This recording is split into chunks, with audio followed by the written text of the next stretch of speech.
많은 분들이 또 온라인으로 또 현장에 찾아오셨는데요. 참 감동스러웠던 것은 우리 어린 아이들이 참 많이 왔습니다. 부모님의 손을 잡고 지하 주차장에서 또 1층에서 내려와서 찬양하고 기도하고 또 말씀은 알아듣는지는 모르겠지만 어쨌든 그 자리에서 이렇게 예배하고 심지어는 강단까지 나와서 기도하는 아이들이 있었습니다. 우리 주님께서 얼마나 기뻐하셨을까라는 생각을 했고요. 길갈의 돌에 그 기념비를 세우라고 그것을 말씀하시고 자녀들이 물을 때가 올 텐데 그것을 꼭 알려주라고 하셨는데 아마 지난 한 주가 우리 아이들에게는 잊지 못할 분명 한 주가 되었으리라 생각합니다. 또한 우리 아이들과 오고 싶지만 아이들이 신앙을 잃어버리거나 방황해서 함께 오지 못한 가정들도 있을 것입니다. 그러나 그 부모님들의 기도의 씨앗이 심겨졌고 하나님의 때에 반드시 기쁨의 단을 거두게 되리라 확신합니다.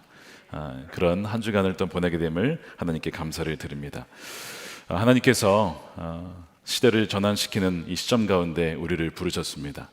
몇 주 전에도 이 말씀을 드렸는데 하나님께서 하나님의 영광과 권위를 회복시키실 때 꼭 하시는 것이 교회를 갱신시키시는 것입니다. 하나님의 사람들을 새롭게 하시는 겁니다. 그것이 하나님의 계획이에요. 하나님은 교회를 택하셨어요.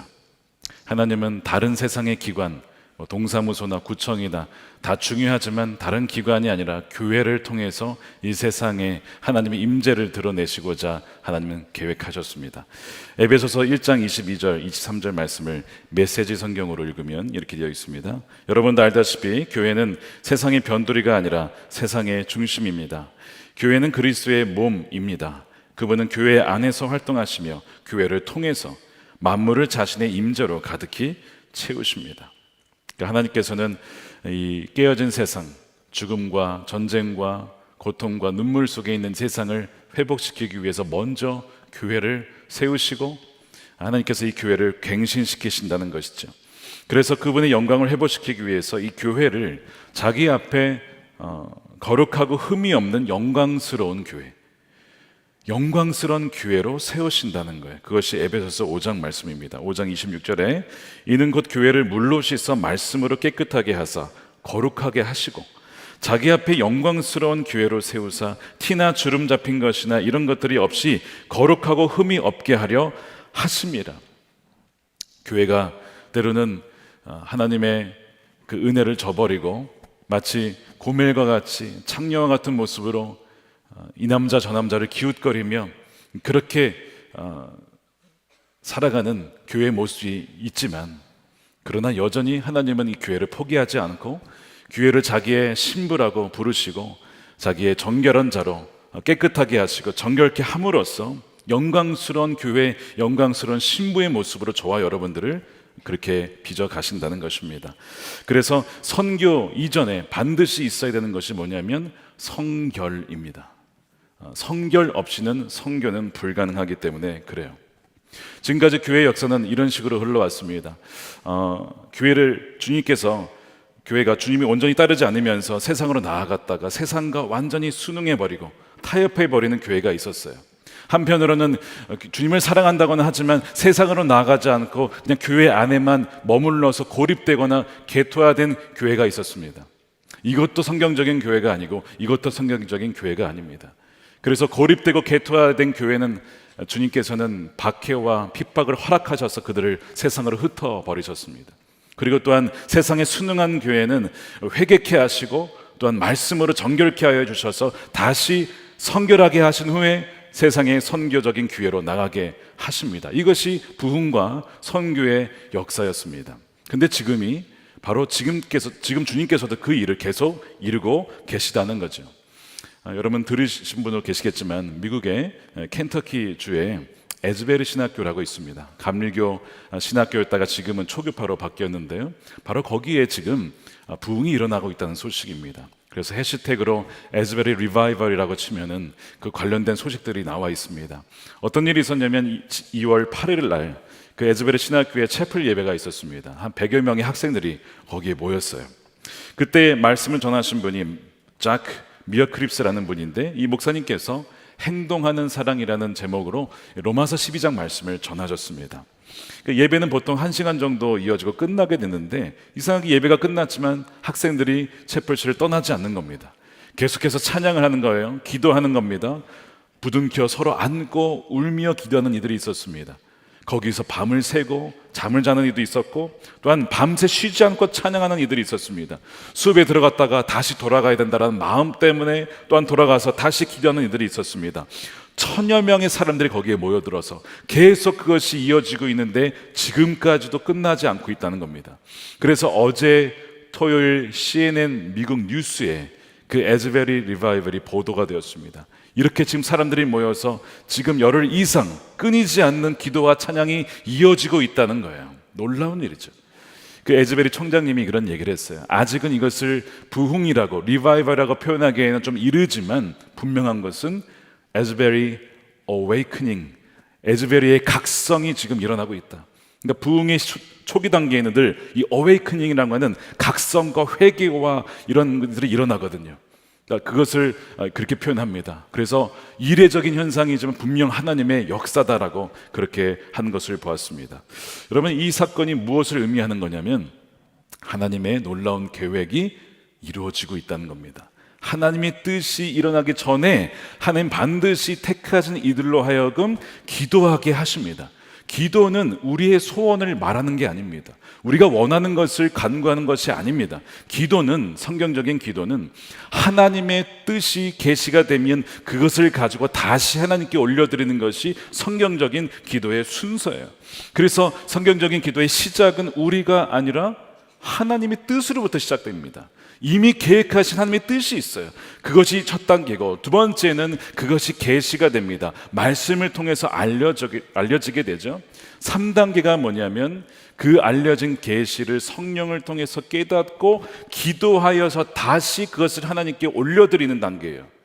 그러면 4단계에서 하나님의 뜻이 성취가 되는 것입니다. 이 단계를 통해서 가게 되는데 중요한 것은 이 세 번째입니다. 바로 하나님의 뜻을 품고 그 마음을 갈망하면서 기도하는 자들이 있을 때에 하나님의 뜻이 이루어진다는 거예요. 이 대표적인 구절이 어디죠? 에스겔 36장 36절이에요. 너희 사방에 남은 이방 사람이 나 여호와가 무너진 곳을 건축하며 황폐한 자리에 심은 줄을 알리라. 그러면서 뒤에 보시면 그래도 이스라엘 족속이 이같이 자기들에게 이루어지기를 내게 구하여야 할지라. 내가 그들의 수요를 양떼같이 많아지게 할 거다. 자, 포로기에 있었던 자들이 돌아오게 될 텐데 내가 두 가지를 행할 것이다. 하나는 바로 무너졌던 곳을, 그 황폐했던 자리를 다시 세울 거야 라는 계획, 이것이 하나님의 뜻이고, 두 번째는 이스라엘의 족속의 수효를 양떼처럼 많아지게 할 것이다 라는 계획입니다. 근데 그것을 알려주셨어요. 에스겔 선지자를 통해서, 이사야를 통해서, 다니엘을 통해서, 여러 깨어있는 이들을 통해서 알려주셨습니다. 그 다음에 하시는 것이 뭐예요? 기도하게 하시는 거예요. 그러니까 지금 기도가 일어나고 있다는 건 뭔가 하나님의 계획이 지금 일어나겠다는 그런 것을 보여주는 전조 증상입니다. 내게 구하라는 것입니다. 그러면 내가 이루겠다라고 말씀하시는 것이죠. 지금 미국과 한국과 세계 전역에서 이런 각성이 일어나고 있어요. 그렇다는 것은 지금 하나님의 그 뜻이 각 나라마다 연결돼서 이루어질 것이라는 의미입니다. 왜냐? 과거에 여러분 역사를 보시면 독일의 할레 대학의 출신이었던 진젠더프라는 사람이 졸업을 하고 나서 이 모라비안 교도들의 리더가 됩니다. 24시간 기도 운동이 일어나요. 그들에게 영향을 받은 사람이 누구냐면 영국의 존 웨슬리입니다. 그들로 말고 영향을 받아서 회심하게 되고, 역시 영국에도 부흥이 일어나요. 나라가 바뀝니다. 술 마셨던 사람들이 그치고 막 술집이 문을 닫고요. 나라가 바뀌어지는 거예요. 그 다음에 그들의 영향을 또 받은 것이 미국의 조지 위필드를 통하여서, 영국에서 건너간 조지 위필드를 통해서 조나단 에드워즈가 기록했듯이 1차 대각성 운동이 바로 미국에서 일어나게 되죠. 이렇게 이 각성과 부흥의 불길은 한 곳에 머무르지 않고 나라와 나라를 향해서 옮겨지더라는 거예요. 그러니까 저는 지금 너무나 기대가 되는 것이, 지금 이렇게 온 세대가 함께 모여서 기도하고 에즈베리의 각성이 일어나고 있고, 아프리카와 남미와 이런 곳에 지금 벌어지고 있는 일들은 하나님의 우리가 상상할 수 없는 크고 비밀한 일이 이루어질 것이라는 사인이라는 것입니다. 믿으십니까? 아까 우리 유기성 목사님 말씀, 예전에 하셨던 말씀, 크고 비밀한 일을 내가 너에게 보이리라 말씀하셨잖아요. 그 일이 지금 준비되고 있다는 거예요. 코로나 어려운 시기를 지냈습니다. 그런데 코로나 이후에 무너졌던 나의 백성들을 내가 다시 회복시킬 것이다. 무너졌던 교회, 신뢰를 잃었던 교회를 다시 세우실 것이다 라고 말씀하시는 거죠. 또한 세상에서 방황하던 내 어린 양들, 다음 세대 남은 자들을 다시 일으킬 것이다. 또한 무너졌던 가정을 다시 회복시킬 것이다. 이런 하나님의 계획들이 여러분 있다는 것을 꼭 믿으시기를 축복합니다. 그래서 여러분 깨어있는 분들은요, 마음에 감동이 있어요. 내가 지금 기도해야겠구나, 이것을 기도하지 않으면 이 뜻이 지연되겠구나, 그런 마음을 가지고 끼어서 기도하게 된다는 것입니다. 사도 바울이 에베소 교회 성도들에게 이런 얘기를 해요. 18절에 온갖 기도와 간구로 기도하라는 것입니다. 온갖 기도, 개정판에는 모든 기도라고 표현되어 있어요. 이 무슨 의미냐? 모든 일에 여러분 기도하라는 것입니다. 모든 일에. 여러분들이 일어날 때나 잘 때나 차를 탈 때나 지하철을 탈 때나 밥을 먹을 때나 사람들을 만날 때나 여러분들 일을 할 때마다 하나님 인도해 주십시오, 하나님 나를 이끌어 주십시오, 할 말을 넣어 주십시오, 모든 일에 기도를 하라는 거예요. 또한 어떠한 형편에 있든지 기도하라는 것입니다. 여러분들이 고난 중에 있습니까? 공고한 중에 있습니까? 어려운 중에 있습니까? 지금 골짜기를 지나가십니까? 어떤 형편에 있든지 기도하라. 여러분들이 혹시 풍부하십니까? 풍요로우십니까? 형통하십니까? 감사하면서 기도하라는 것입니다. 어떤 조건과 형편에 있든지 기도하라. 또한 모든 기도로 기도하라는 것은 모든 종류의 형태의 기도를 가지고 기도하라는 거예요. 개인의 골방 기도가 있다면 함께 모여서 기도하는 연합 기도가 있습니다. 오프라인에서도 기도할 수 있다면 온라인을 가지고도 기도할 수 있습니다. 기도된 기도문이 있다면 즉흥적으로 할 수 있는 기도가 있습니다. 일상에서 기도하지만 특별히 모여서 특세로 기도해야 할 때가 있습니다. 밥을 먹으면서 기도해야 될 때도 있지만 때로는 금식하면서 기도해야 할 때가 있다는 겁니다. 때로는요, 장신구를 떼어놓고 기도해야 될 때도 있어요. 언제냐? 출애굽기 33장에 하나님께서 모세에게 말씀하셨어요. 너희는 먼저 올라가라. 우리 지난주 말씀드렸죠. 너희에게 다 땅을 줄 거야. 적들이 없을 거야. 난 가지 않을 거야. 너희와 동행하지 않을 거야. 백성들이 통곡하면서 옵니다. 그러자 하나님이 하신 말씀이 너희의 몸에서 장신구를 떼어라. 모든 장신구를 떼고 회개하는 마음으로 근신하며 하나님께 나아가죠. 장신구를 떼고 기도해야 될 때도 있는 것입니다. 엄중한 시간에 그때는 바로 그렇게 하라는 거예요. 이것이 모든 온갖 기도로 언제나 기도하는 것입니다. 근데 그 뒤에 보면은 기도와 간구라고 되어 있습니다. 이 두 개를 구별하고 있어요. 모든 간구는 기도에 들어가 있는 것이니까 기도에 속하는 것이지만 이 간구는 어떤 의미냐? 헬라어로는 데시스인데 하나님의 선하신 약속이 우리에게 이루어지기를 주님의 이름으로 간청하는 기도가 간구예요. 간청하는 기도예요. 그 의미에서 알 수 있듯이 마음의 간절함으로 기도하는 것입니다. 여러분, 요즘에 간절한 기도가 무엇입니까? 영혼 없는 기도가 아니에요. 입술만 번극하는 기도가 아닙니다. 마음의 뜨거움과 애통함과 눈물이 나오는 그 기도, 그것이 간청하는 기도예요. 사가랴가 누가복음 1장 13절에 보면요, 성전에서 기도를 해요. 제사장 순서가 되어서 제비를 뽑아는 된 거죠. 기도를 드리는데 백성들을 위해서 기도하면서 동시에 자신의 가정을 위한 기도를 했던 것 같아요. 엘리사벳 사이에 자녀가 없었어요. 그가 간구합니다. 기도를 드렸어요. 하나님이 그의 기도를 들으십니다. 그러면서 천사를 통해서 이런 얘기를 하죠. 사가랴야, 두려워하지 말아라. 내 간구를, 기도라는 표현 쓰지 않고 간구라고 했습니다. 주님께서 들어주셨다. 내 아내 엘리사벳이 너에게 아들을 낳아줄 것인데 그 이름을 요한이라고 해라. 여러분, 이 말씀을 가만 보면 계획이 없던 것이 기도회에서 생겨난 게 아닙니다. 세례 요한은 원래 하나님의 계획이에요. 예수님이 그 앞길을 예비하는 계획된, 예정된 사람입니다. 그런데 간구를 통해서 그 뜻이 이루어진 것입니다. 여러분 이걸 아셔야 돼요. 놀라운 일이에요. 간구하지 않았더라면 뜻이 있었어도 그것이 지연됐든지 아니면 공중에 붕 떴을 거예요. 근데 그가 간구하는 마음을 하나님이 주셨고 기도하였을 때 그것이 이루어진 거예요. 여러분 한나는 어떻습니까? 한나도 난임 부부였죠. 불임 부부였습니다. 근데 마음에 하나님 아들을 주세요, 자녀를 주세요, 제가 하나님께 드리겠습니다라는 마음이 들어서 그 간청하는 기도를 드렸습니다. 하나님께서 그 한나의 마음의 중심에 간청하는 그 마음을 보시고 누구를 주십니까? 사무엘을 주셨어요. 자, 이것도 마찬가지예요. 사무엘이 예정이 없다가 갑자기 기도해서 생긴 게 아니고 사무엘은 원래 시대를 전환시키는 사람으로 예정된 사람입니다. 사무엘이 어떤 역할을 하죠? 사사기의 암흑 시대를 끝내고 다윗에게 기름 부음으로써 통일 왕국 시대를 준비하는 자가 사무엘이에요. 예정된 사람입니다. 그런데 한나의 기도를 통해서 그것이 성취가 되는 거예요. 그러니까 여러분 기도가 얼마나 중요해요. 그것도 간청하는 기도, 그 마음의 중심에서 하나님께 부르짖는 그 기도가 너무 중요한 거예요. 그래서 모든 기도와 간구로 기도하라고 말씀을 하는 겁니다.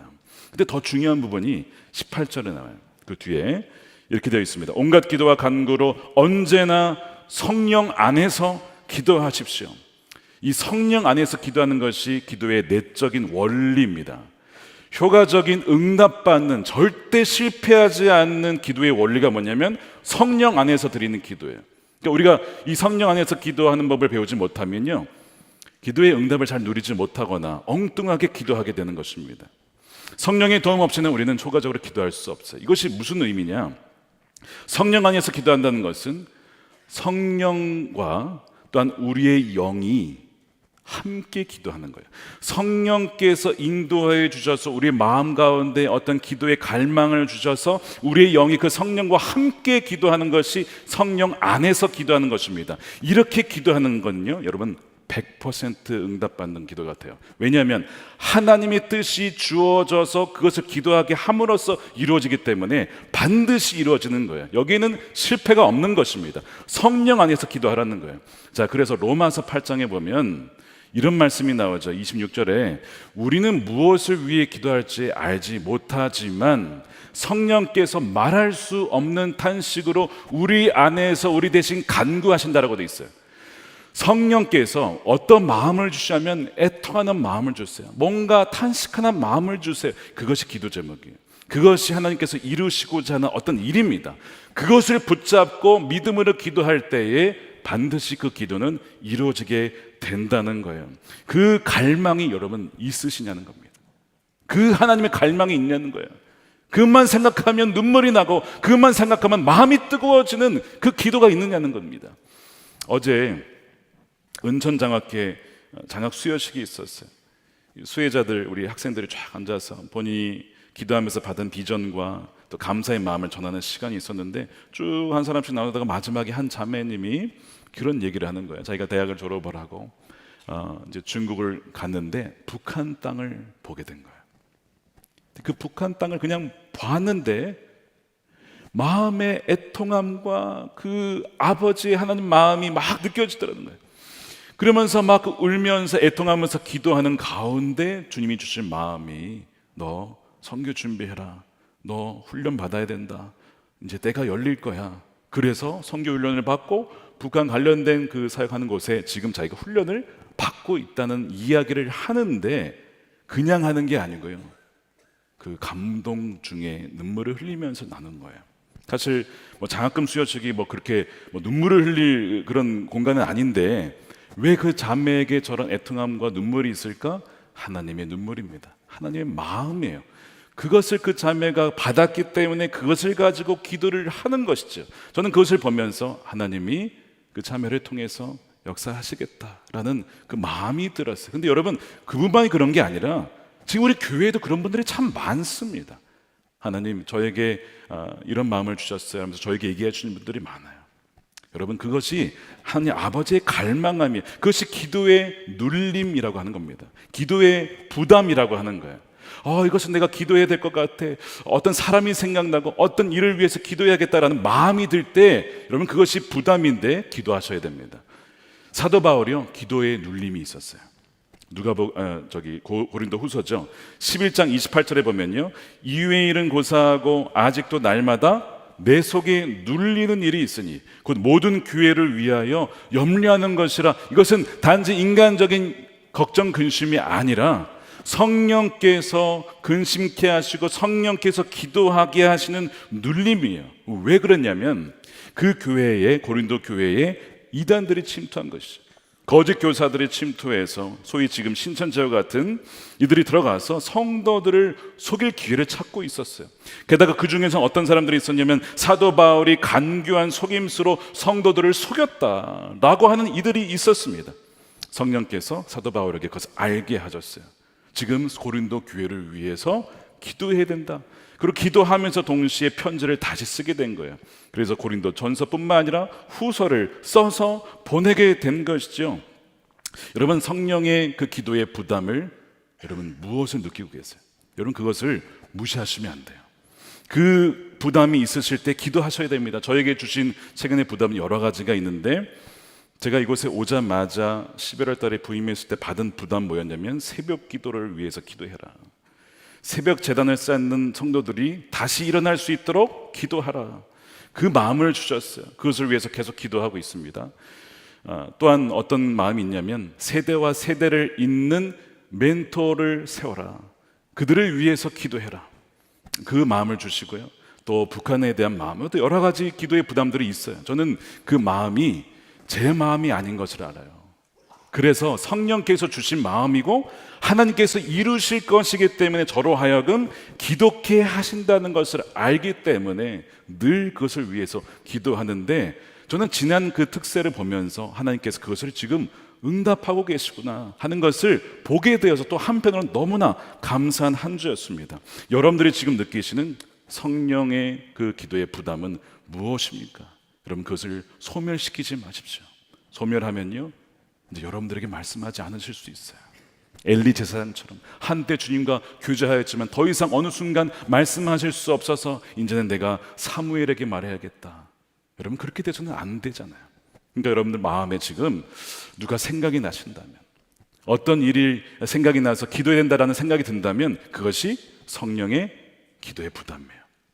그것을 가지고 기도할 때에 여러분들을 통해서 하나님은 그 뜻을 이루신다는 것입니다. 저는 이번 한 주간 교회 사랑 기도회를 지나면서 하나님의 어떤 그 뜻을 좀 더 확신한 것이 하나 있어요. 뭐냐면 이 교회는 망할 수밖에 없었던 교회가 아니었구나 였다는 것을 깨달았습니다. 물론 부도날 수밖에 없었던 상황이었다는 것은 분명합니다. 그것이 우리의 보기에 그런 관점으로 보면 그렇죠. 그런데 지금 돌아서 보니까 이 교회를 회복시키시고 열방을 섬길 수 있도록 세워진 이것이 하나님의 뜻이었구나. 망할 수밖에 없었던 것이 아니라 망할 수 없는 교회였구나. 왜요? 그것이 바뀐 계획이 아니에요. 하나님이 갑자기 이것을 망하려게 하다가 성도들이 기도하니까 바꿔야지가 아니고 원래 이렇게 되는 것이 하나님의 뜻이었다고. 이것이 계획이었어요. 그런데 마귀가 어떻게 한 거예요? 공격한 거예요. 목회자를 무너뜨리고 성도들의 마음에 실족해 하고 갈라놓게 하고, 이 6장 앞에 보십시오. 전신갑주를 입으라. 마귀의 관계가 있다라는 것이죠. 그런 어려움이 있었지만 여러분, 마귀가 그렇게 한다고 해서 하나님의 계획이 무너집니까? 하나님의 계획이 무너질 수 있습니까? 결코 그럴 수 없다는 것이죠.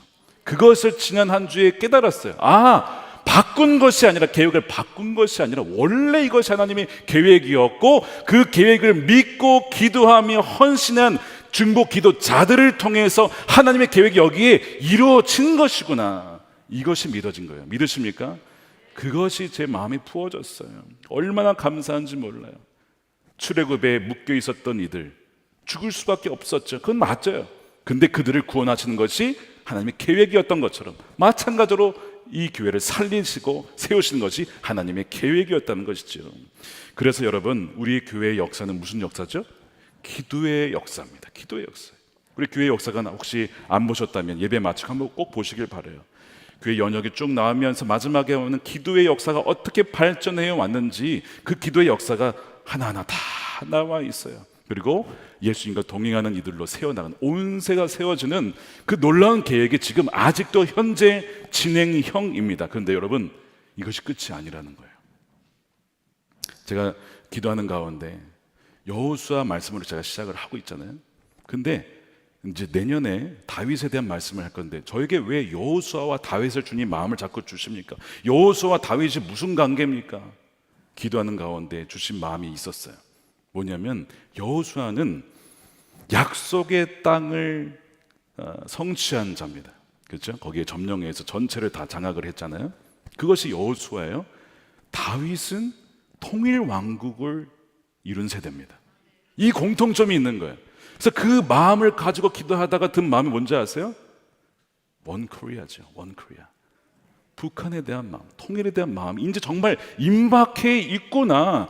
하나님께서 이 마음을 주시고 우리 교회로 하여금 민족 성전을 세우게 하시고 하늘 꿈학교를 비롯해서 성도들로 하여금 그 마음을 품은 이들을 통해서 그 일을 이루시려고 여호수아 세대, 다윗의 세대, 그 마음을 주신 것이구나 하는 것을 알게 되었습니다. 근데 여러분, 그것도 끝이 아니에요. 통일한국 이후에 중국과 중동과 이스라엘 이르기까지 그 성교의 길이 활짝 열리게 되는 것을 주님이 예비하고 계시다는 것을 여러분 믿으시기를 축복합니다. 근데 그 일의 중심에 저와 여러분을 부르셨다는 거예요. 이 교회를 부르셨다는 거예요. 한국 교회를 또한 부르셨다는 것입니다. 그 마음이 믿어진 것이죠. 그러므로 뭐라고 되어 있습니까? 18절에 이것을 위하여 늘 깨어서 기도하라는 거예요. 모든 성도를 위하여 간구하라는 것입니다. 마귀가 우리로 하여금 잠들도록, 혹시 여러분 주변을 돌려보십시오. 주무시는 분이 없도록 잠들도록 할 텐데, 깨어서, 마귀는요 하여튼 우리가 기도하지 못하게, 기도하면 응답이 되니까, 기도하면 하나님 뜻이 성취된 걸 아니까 기도의 자리에 나오지 못하도록 온갖 방법과 수단과 관계를 다 동원해서 그렇게 할 거예요. 깨어서 모든 성도를 위해서 기도하라는 거예요. 여러분, 교회 건축은 빌딩이 아니라 성도 한 분 한 분을 위해서 기도하는 것이 교회 건축입니다. 사람들이 기도의 사람, 하나님의 뜻을 성취하는 그 믿음으로 나아가는 그 기도의 사람들이 되는 것이 교회가 세워지는 거예요. 그것을 주님이 너무나 원하시고 기뻐하신다는 겁니다. 여러분, 그런 성도들이 되면요 어떤 일이 벌어질까요? 여러분, 세상 가운데 하나님께서 세상을 변화시킬 때 교회를 통해서 세상의 임재를 드러내신다고 하였잖아요. 여러분들을 통해서 세상에 보내져서 여러분들 통해서 세상을 바꾸시겠다는 거예요. 목회자가 아닙니다. 저도 목회자지만 목회자가 아니에요. 목회자는 성도님들의 말씀으로 양육하고 훈련하는 역할을 맡았어요. 근데 목회자가 세상으로 나가지는 않아요. 여러분들이 세상에 나아가서 여러분들이 부르신 그곳에서 정치, 경제, 문화, 교육, 그 모든 분야 속에서 하나님의 임재를 가져온 자들, 바로 여러분들이에요. 여러분들이 교회고 여러분들을 통해서 하나님의 그 영광을 회복시키겠다는 하나님의 말씀을 여러분 꼭 믿으시기를 축복합니다. 그 약속을 주신 거예요. 얼마나 이것이 제가 기도할 때 너무나 흥분이 되고 감사하고 믿어지고, 성도님들을 위해서 얼마나 더 기도하게 되는지 모릅니다. 우리 교회에 이제 다양하게 더 세분화해서 기도하는 기도팀이 생겼어요. 우리 환우들을 위한 기도팀은 원래 있었지만, 우리 ADHD 자녀를 둔 그 가정을 위한 기도팀이 있고요. 또한 난임 부부를 위한 한나 기도팀이 있고요. 가정의 어려움을 겪는 분들을 위한 우슬초 기도팀이 있어요. 그게 뭐냐면 세부적으로 모든 성도의 형편을 위해서 기도하라. 그럼으로써 그들이 주 안에서 든든하게 세워질 수 있도록 건축하라고 하는 것입니다. 그 마음을 우리 기도팀에게 주셔서 하나하나 늘어나는데 그것이 얼마나 또한 감사한 일인지 모릅니다. 근데 여러분, 한 가지가 더 있어요. 오늘 본문에 보면 사도 바울이 나를 위해서 기도해 주십시오, 이런 얘기를 해요. 19절입니다. 또 나를 위하여 기도하기를 내가 입을 열 때 하나님께서 말씀을 주셔서 담대하게 복음의 비밀을 알릴 수 있게. 내가 사슬에 매여 있습니다. 감옥에 있습니다. 그러나 이 복음을 전하는 저는 사신입니다. 어떠한 형편이 있든지 이런 형편에서도 마땅히 해야 할 말을 담대하게 말할 수 있게 저를 위해서 기도해 주십시오. 사도 바울이 자기를 위해서 기도해달라고 요청하는 것은 결코 이기적인 것이 아닙니다. 왜냐하면 하나님께서는 교회를 갱신시키시고 세상을 변화시키실 때 뭘 통해 하신다고 그랬어요? 말씀을 통해 하신다고 그랬어요. 그러니까 말씀을 전하는 이 사도 바울이 얼마나 중요합니까? 그래서 자신을 위해서 기도하려고 하는 거예요. 그러면 말씀을 전하는 목회자들을 위해서 여러분 기도해 주셔야 돼요. 목회자들을 위해서 기도하지 않으면요, 하나님이 이렇게 보실 수 있어요. 아, 저 사람은 내 일이 잘 되는 것, 하나님의 역사가 일어나는 것을 별로 원치 않나 보다, 이렇게 여기실 수도 있어요. 그래서 목회자들을 긍휼히 여겨주시고 여러분 기도해 주셔야 됩니다. 마귀의 간기에서 넘어가지 않고 끝까지 그 초심을 잃지 않고 좁은 문과 길을 끝까지 갈 수 있도록 여러분 기도해 주셔야 돼요.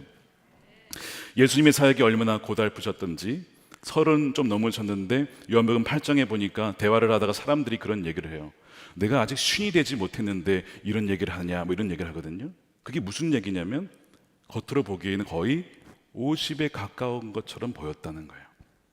예수님이 40일 금식하시고 말씀을 전하시고 돌아다니시면서 많은 고생을 하셨어요. 그러니까 보기에 이 30 나이가 아니라 50에 가까운 나이처럼 보였다는 것을 말씀하는 것이죠. 유기성 목사님 부임 당시에 머리카락이 분명 시커먼 트루 블랙이었습니다. 맷 블랙이었습니다. 근데 가면 갈수록 머리가 하얘지시는 거예요. 저보다 먼저 부임하신 부목사님들 중에 머리가 하얘지신 분들이 계세요. 누가 보면 그분이 담임 같아요. 담임 같은 마음으로 교회를 섬기다가 머리가 하얘지신. 그러니까 여러분 이게 웃을 일이 아니라 정말 그 강단에서의 부담만이 아니고 일주일 내내 눌리는 어떤 짐이 있어요.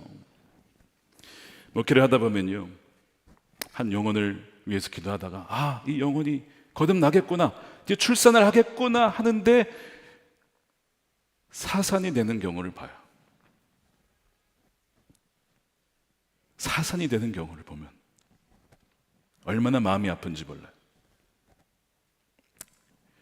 분명 하나님 때가 있다라고 믿지만 될 것 같은데 안 되는 그 순간 여러분 그 마음을 아십니까? 믿음의 동역자인 줄 알았는데 뒤에서 빚을 꽂는 사람도 있어요. 메시지를 조롱하는 사람도 있습니다. 돌 던지는 사람도 있습니다. 존 웨슬리가 얼마나 많은 돌을 맞고 죽을 뻔했는지 몰라요. 말씀대로 살아난 모범적인 어떤 이야기를 하면 험한 세상을 모른다라고 하고, 말씀대로 살아지 못한 이야기를 하면 목사가 그것도 살아내지 못한다고 합니다. 정치적인 어떤 이슈에 대해서 왜 거기에 지지하지 않느냐라고 얘기하고, 왜 반대쪽에서는 왜 지지하느냐라고 얘기를 합니다. 예수님이 말씀을 전하신 다음에 종종 하셨던 말씀이 이거였어요. 너희도 가려느냐? 너희도 가려느냐? 예수님은 사람들을 모으는 데 재능이 있는 것이 아니라 쫓아내는 데 재능이 있으셨어요. 사람들이 그를 두고 떠나가더라는 거예요. 너희도 가려느냐? 어떤 목사님이 이런 얘기를 했습니다. 목사가 된다는 것, 설교자가 된다는 것, 예언자가 된다는 것은 진퇴양난의 큰 대자로 누워있는 자신을 발견한다는 것이다. 주여, 어떻게 해야 합니까? 하나님은 낙타가 바늘기도 통과하게 하신다고 했으니까 전능하신 하나님이시죠? 그렇죠? 그러니까 가능하죠? 근데 낙타 입장에서는 바늘기 돌아간다는 것이 보통 어려운 일이 아닌 겁니다. 그러니까 낙타의 관점을 가지면 안 되고요, 언제나 하나님의 관점으로, 하나님의 눈으로, 하나님의 마음으로 가질 때 이 사역을 감당할 수 있어요. 그럴 때 사람 눈치 보지 않냐고 하나님이 기뻐하시는 그 메시지와 복음을 담대하게 증거할 수가 있게 되는 것입니다. 여러분 긍휼히 여겨 주십시오. 우리 목사님들 긍휼히 여겨 주십시오. 기도해 주세요. 예수님이 아니라 사람입니다.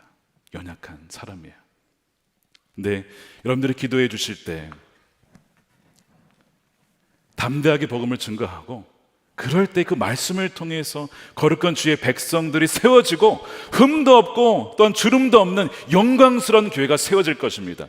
그리고 그 교회를 통하여서 하나님은 세상에 자신의 임재를 드러내고 하나님의 그 세상을 회복시키실 것입니다. 이것이 믿어지니까 얼마나 감사한지 몰라요. 여러분, 지난 우리 20년, 우리 시작부터 하면 거의 40년 이 교회를 주님께서 정말 사랑해 주셨고 지금도 사랑하시고 은혜를 베푸셨는데, 여러분 기대하십시오. 앞으로 하나님 행하실 일들은 이전의 영광과 비교할 수 없이 크다는 것입니다.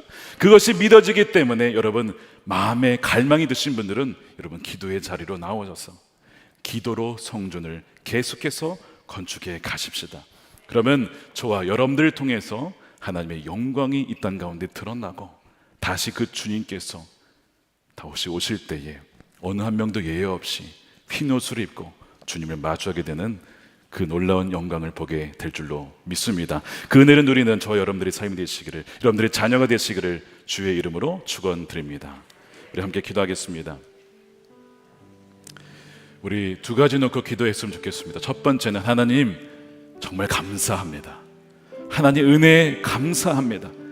정말 망할 수밖에 없는 것처럼 보였던 교회 살려주시고, 아니 망할 수 없는 교회 하나님께서 이미 이렇게 되시는 것이 하나님의 뜻이었기 때문에 하나님 그 뜻을 이루어주심에 감사를 드립니다. 우리 기도했으면 좋겠고요. 두 번째는 주님 이제 또한 시작입니다. 여호수아 세대, 다윗의 세대, 하나님의 그 약속이 온전히 성취되어지는 그 세대, 땅 끝까지 이르러 복음이 증거되어 주님이 오시는 그날까지 주여 통일 한국과 열방에 이르기까지 주여 우리를 그곳에 가라고 우리를 부르셨고 그것을 위해서 기도하라고 부르셨사오니 순종하는 우리가 되게 해달라고, 그래서 하나님 영광 받아 달라고 우리 두 가지 놓고 함께 통성으로 기도하겠습니다.